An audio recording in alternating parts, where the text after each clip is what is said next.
Hello प्यारे बच्चों। तो कैसा रहा आप सभी का सैनिक स्कूल का एग्जाम। तो आशा करता हूं आप सभी का सैनिक स्कूल का एग्जाम बहुत अच्छा रहा होगा।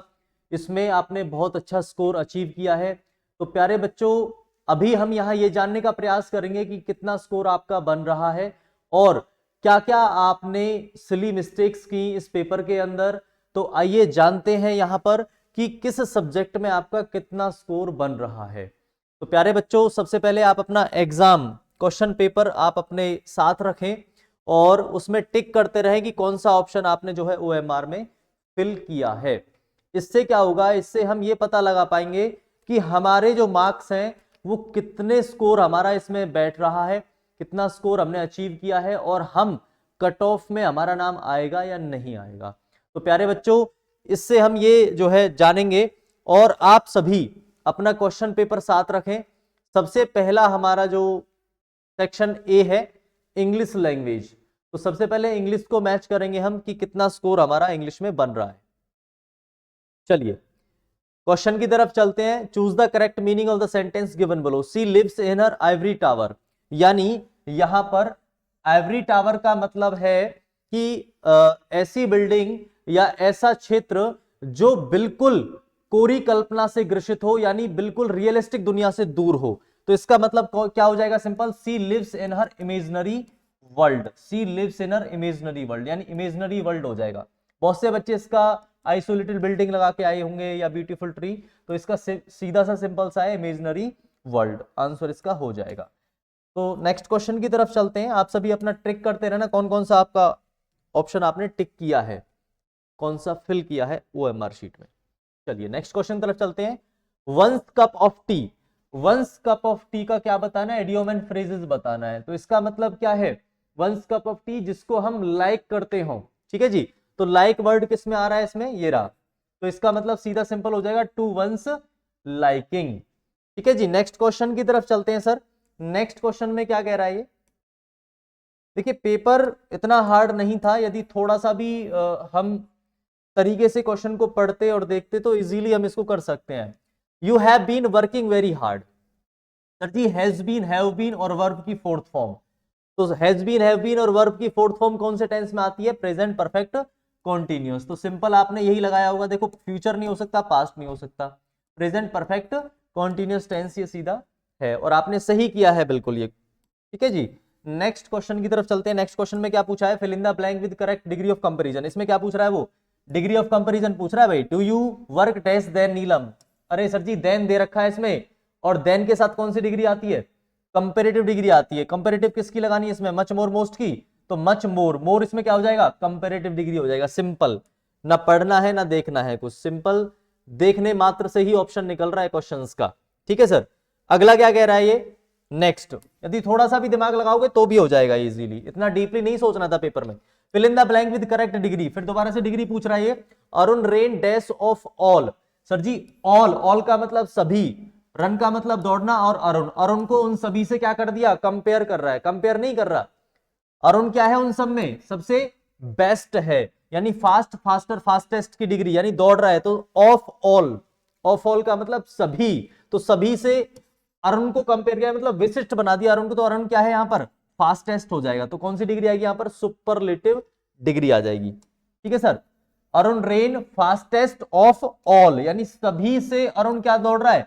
तेज दौड़ रहा है। तो फास्टेस्ट यानी सुपरलेटिव डिग्री यहां पर आ जाएगी सर। नेक्स्ट क्वेश्चन में क्या कह रहा है ये? नेक्स्ट क्वेश्चन की तरफ चलते हैं। Complete the sentence with a suitable article from the options given below. The darkest cloud has dash silver lining, यानी आर्टिकल भरना है इसमें। तो the darkest cloud has a silver lining, यानी क्या आ जाएगा यहां पर? ए आर्टिकल आ जाएगा यहां पर। ठीक है जी। क्लियर है सर।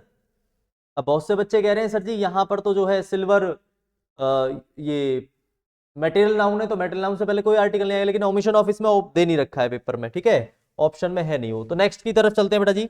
नेक्स्ट में क्या कह रहा है? Find the correctly spelled word in the following given below. Biscuit. अच्छा बिस्किट की स्पेलिंग पूछ रहा है। तो बिस्किट की सही स्पेलिंग है BISCUIT। बिस्किट, बिस्किट की सही स्पेलिंग है ये। तो ये किसमें मिल रहा है आपका? इसमें BISCUIT, बिस्किट की सही स्पेलिंग ये हो जाएगी। ठीक है सर। बहुत आसान पेपर रहा सैनिक स्कूल 2026। तो देखते हैं कौन बच्चा इसमें जो है कितना मार्क्स अचीव करता है। Identify the sentence in which smile is used. Smile होता है बेटा अलंकार, है ना, जिसमें अलंकृत किया जाता है, किसी शब्द को सुशोभित किया जाता है। Plays cricket, likes to play cricket, runs like a leopard, is running. अच्छा, ही रन्स, वह दौड़ता है, लाइक अ लीपर्ड, एक लीपर्ड की तरह, यानी उसको किससे कंपेयर कर दिया, लीपर्ड से। तो इसका मतलब यहां पर क्या हो गया, ये अलंकार हो गया, उसको सुशोभित कर दिया, यानी अलंकृत कर दिया उसको। किसको, ही को किससे अलंकृत कर दिया, किससे कंपेयर कर दिया, लीपर्ड की स्पीड से। तो इसका मतलब यहां पर इसमें क्या यूज हो रखा है, स्माइल यूज हो रखा है। ठीक है सर, तो नेक्स्ट क्वेश्चन की तरफ चलते हैं। आशा करता हूं आप बहुत अच्छा पेपर करके आए होंगे सभी बच्चे। Fill in the blank with correct form of verb. Sir ji verb fill करना है इसमें, ठीक है सर। तो देखते हैं वर्ब कौन सा इसमें सही है। Lokesh was busy when we dash to see him. Sir जी वॉज आ रहा है, पास्ट टेंस है, अब वर्ब की कौन सी फॉर्म, गो नहीं आएगा, गोज नहीं आएगा, गो वेंट कौन थर्ड फॉर्म आएगी, तो यहां पर क्या आएगा, हैज हैव आएगा, हैज हैव है नहीं तो ये भी कट हो गया, तो कौन सी फॉर्म, वेंट, यानी second form past indefinite tense. Was आ रहा है पास्ट टेंस और वेंट पास्ट इंडेफिनिट, तो कौन सा आ जाएगा इसमें, वेंट आ जाएगा सर जी। ठीक है सर, तो वेंट इसका सही ऑप्शन रहेगा। आगे चलते हैं नेक्स्ट क्वेश्चन की तरफ। नेक्स्ट क्वेश्चन में क्या कह रहा है वो, करेक्ट फॉर्म ऑफ वर्ब, इसमें भी वर्ब पूछ रहा है। ठीक है सर, चलिए नेक्स्ट क्वेश्चन की तरफ चलते हैं। Fill in the blank with correct form of verb, यानी सही फॉर्म बतानी है वर्ब की कौन सी आएगी इसमें। 40 rupees dash a small amount, तो ए आ रहा है सर जी, तो सिंगल आ जाएगी इसमें, सिंगुलर ए आ रहा है ना यहाँ पर। 40 रुपीज 40 रुपए, ठीक है, 40 रुपीज, तो आर एम इज तो 40 rupees is a small amount आ रहा है, तो यहां पर हेल्पिंग वर्ब क्या आएगी, सिंगुलर आएगी। Fill in the blank with correct preposition, सही प्रीपोजिशन बताना है। रिटायर्ड के साथ आता है into of with retired from, retired from कहां से, बिजनेस से, he has retired from the business, वह बिजनेस से, तो फ्रॉम आ जाएगा से, प्रीपोजिशन क्या आ जाएगी, फ्रॉम, रिटायर्ड फ्रॉम। ठीक है sir, next question, retired from the business. Next question क्या कह रहा है, करेक्ट प्रीपोजिशन, दोबारा से प्रीपोजिशन पूछ रहा है, इसमें क्या प्रीपोजिशन आएगी। Aeroplane is flying dash the cloud, तो फ्लाइंग ओवर क्या आएगा, फ्लाइंग ओवर, तो फ्लाइंग ओवर द क्लाउड। ठीक है जी, क्योंकि फिक्स होता ऊपर तो अब आता, अब ये over here and there, that is over is the right answer of this question. Aeroplane flying over the, बताया था आपको बिल्कुल टू बी क्लियर तरीके से। नेक्स्ट क्वेश्चन क्या कह रहा है, identify the adjective. Sir ji adjective बताना है इस क्वेश्चन में, क्या बताना है, एडजेक्टिव। बर्थ है, ब्लाइंड है, बाइट है, ब्लेम है, तो इसमें एडजेक्टिव बताना है आपको, एडजेक्टिव कौन सा है इसमें से। Birth, blind, bite, blame. देखिए ब्लाइंड, ब्लाइंड का मतलब होता है अंधा, ठीक है, तो इसमें क्या हो जाएगा, एडजेक्टिव, एडजेक्टिव बताना ना, हाँ ब्लाइंड। बर्थ का मतलब जन्म देना, बाइट का मतलब काटना, ब्लेम का मतलब किसी को ब्लेम करना, यानी दोषी ठहरा देना एक प्रकार से। तो इसमें क्या हो जाएगा, ब्लेम, क्या हो जाएगा, blame, blame is the right answer. Adjective क्या है इसमें, ब्लेम। अगला क्वेश्चन क्या है, fill in the blank with the most suitable option given below. She has dash for 1 month leave. She has आ रहा है वर्ब की थर्ड फॉर्म, सभी में वर्ब की थर्ड फॉर्म है। कॉल्ड, लॉबीड, डिमांडेड, आस्क्ड, तो इसमें सिंपल मेरे हिसाब से आस्क आएगा इसका। She has asked for 1 month leave, उसने वह 1 महीने की लीव के लिए पूछ चुकी, तो आस्क्ड आ जाएगा इसका भाई, सिंपल क्या हो जाएगा, आस्क। डिमांड थोड़े ना कर रहा है वो, ठीक है, कॉल्ड पुकार नहीं रहा, तो सिंपल आस्क्ड आ जाएगा इसका। ठीक है जी, नेक्स्ट क्या है, डिमोलिश। डिमोलिश का मतलब क्या होता है भाई, अपोजिट बताना है, ठीक है, डिमोलिश का क्या बताना है, अपोजिट। तो डिमोलिश का मतलब होता है किसी को नष्ट कर देना, खराब कर देना, बिगाड़ देना। और ग्रो, रेज, डिसमेंटल, इरेक्ट, तो इसका सिंपल जो है इसका हो जाएगा इरेक्ट। इरेक्ट का मतलब क्या होता है बेटा, इरेक्ट का मतलब होता है किसी चीज का निर्माण करना, ठीक है, यानी किसी चीज को निर्मित करना। और डिमोलिश का मतलब बेकार करना, खराब करना। और इरेक्ट का मतलब होता है किसी चीज का बनाना, तो इसका अपोजिट क्या हो जाएगा, इरेक्ट। नेक्स्ट क्वेश्चन की तरफ चलते हैं, मैच करते रहे ना भाई, कौन कौन सा आपका ऑप्शन गलत है, कौन सा सही है, ठीक है। और ये भी देख लेना आप क्या सोचा था उस टाइम जब आप फिल कर रहे थे उस क्वेश्चन का answer. Fill in the blank with correct form of verb. If I dash a doctor I would serve the poor. Sir जी इसमें कोरी कल्पना, यानी आप कल्पना कर रहे हैं, विश कर रहे हैं, तो इफ आई वर, क्योंकि वॉज तो आएगा नहीं, आई के साथ क्या आता है, वर आता है, तो if I were a doctor, यदि मैं एक डॉक्टर होता तो I would serve the poor, तो कोरी कल्पना के लिए आ जाएगा यहाँ पर। ठीक है जी। उसके बाद है fill in the blank with suitable conjunction, क्योंकि if I were a word, word वाला एग्जांपल बताया था मैंने आपको इस क्वेश्चन के लिए। ठीक है सर, नेक्स्ट क्वेश्चन की तरफ चलते हैं। नेक्स्ट क्वेश्चन में क्या कह रहा है, आई डोंट नो, मैं नहीं जानता, dash she left the house, कि वह घर छोड़ गई है ना, या छोड़ चुकी है, तो आई डोंट नो मैं नहीं जानता। ठीक है, व्हाई वेयर वाइल व्हाट, तो इसका क्या हो जाएगा सर जी, इसका हो जाएगा आई don't know why, I don't know why she left the house, कि वह घर क्यों छोड़ गई है या क्यों छोड़ चुकी है, तो वाई हो जाएगा सर, क्या हो जाएगा, why, I don't know why she left, conjunction क्या आएगा इसमें, वाई आ जाएगा बच्चे। ठीक है जी। अगला है choose the correct option to improve the sentence, sentence को इंप्रूव करना है इसमें, तो करेक्ट सेंटेंस चूज करना है। We are to meet him next week, next week आ रहा है सर जी, नेक्स्ट वीक का मतलब क्या हो जाएगा, नेक्स्ट वीक का मतलब फ्यूचर हो जाएगा, प्रेजेंट कॉन्टिन्यूअस, तो next week present continuous, have been, have meeting, would be in meeting, are meeting, were to meeting. We are to meet him next week, तो we are meeting, we are meeting him next week, we are meeting him next week, present continuous आ जाएगा इसमें। ठीक है जी। Choose the correct question tag from the given option to complete the sentence, everything is fine, sentence positive है negative, everything is fine positive sentence है, helping verb क्या है, इज, तो इज, और एवरीथिंग के लिए क्या आ जाएगा, इट, इज इट, और नॉट भी आएगा क्योंकि नेगेटिव पॉजिटिव सेंटेंस है, नेगेटिव बनाना है, तो is not it, is not it, सही ऑप्शन हो जाएगा इसका, isn't it, is not it, और सही करके आए होंगे आप, मुझे पता है क्योंकि आपको बहुत अच्छे से आते हैं क्वेश्चन टैग, बहुत अच्छे से किए थे आपने। ठीक है, नेक्स्ट क्वेश्चन, नेक्स्ट पेज की तरफ चलते हैं हम। नेक्स्ट पेज में क्या कह रहा है, नेक्स्ट पेज में भी एक क्वेश्चन टैग है, there is no doubt, question tag बनाना है इसका, देयर इज नो डाउट, तो देखते हैं यहां पर, there is no doubt, simple है ये, आराम से इजीली बनेगा इसका।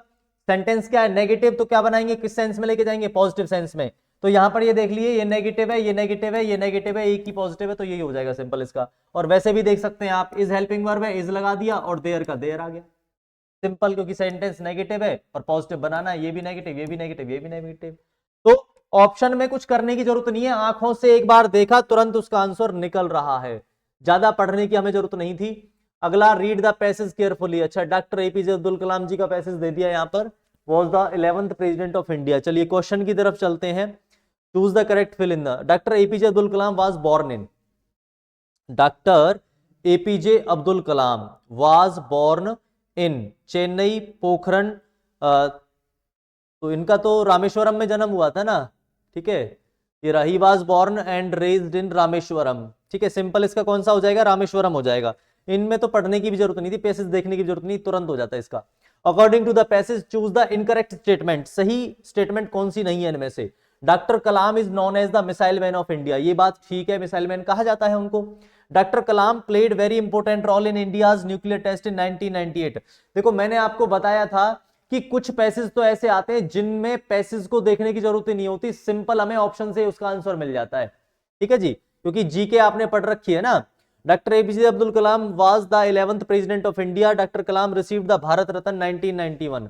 देखिए न्यूक्लियर टेस्ट में 1998 कहां जा रहा है, ये न्यूक्लियर टेस्ट 1998, न्यूक्लियर टेस्ट कहां दे रखा है भाई, ये दे रखा, India's Pokhran second nuclear test 1998, तो ये बात क्या है, सही है। उसके बाद APJ Abdul Kalam was 11th president, 11th president रहे, ये बात भी ठीक है। कलाम रिसीव्ड द भारत रत्न 1991,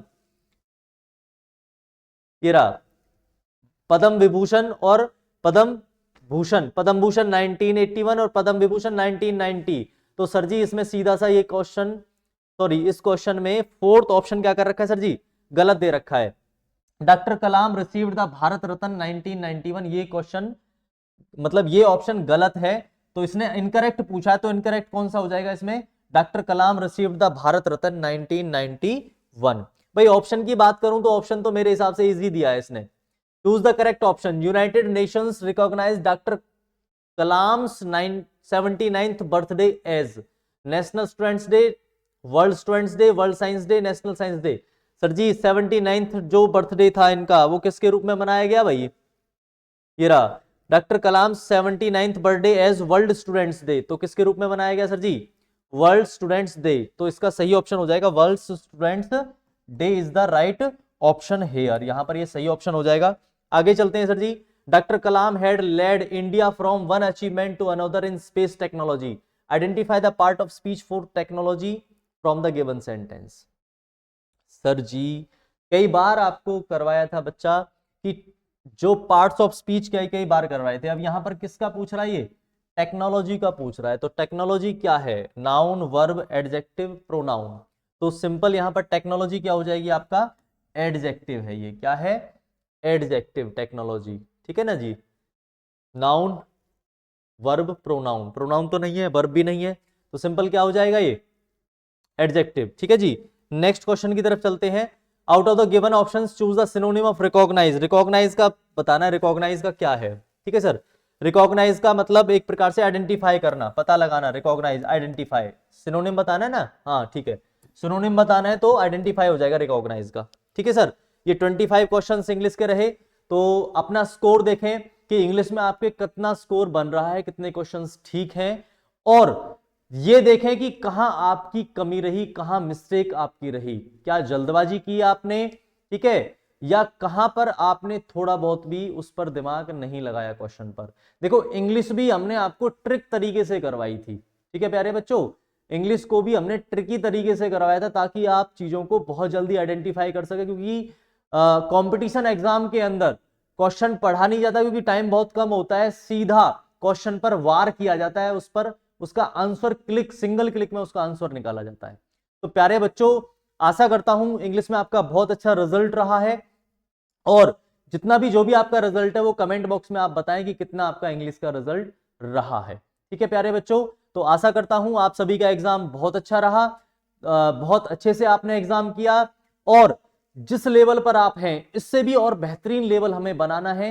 ये एक मात्र एक एग्जाम है, आपका असेसमेंट के लिए है। ये ना सोचें कि यही हमारा जीवन है, तो ये जीवन नहीं है, ये तो एक जीवन का एक पार्ट है। कमी रह गई है, सुधार करो, देखो कहां कमी रही और कितना उसमें जो है आपने इंप्रूवमेंट और करना है, क्योंकि अभी आपका शुरुआत है, अभी तो आपको बहुत कुछ जीवन में अचीव करना है, बहुत कुछ सीखना है। और ध्यान रहे ये सिर्फ और सिर्फ ये एक नॉलेज लेने का जरिया है सैनिक स्कूल, ताकि आप चीजों को अच्छे से सीख सकें और इसी के साथ आप बेस्ट परफॉर्म कर सकें। तो जुड़े रहिए पार्ट डिफेंस एकेडमी के साथ, और इसी के साथ हम नेक्स्ट सब्जेक्ट का जो है आंसर की लेकर के आ रहे हैं, सॉल्यूशन लेकर के आ रहे हैं पेपर का, कि कहां आपकी क्या मिस्टेक रही और किस तरीके से आपने जो है क्वेश्चन अटेम्प्ट किए। जय हिंद, जय भारत।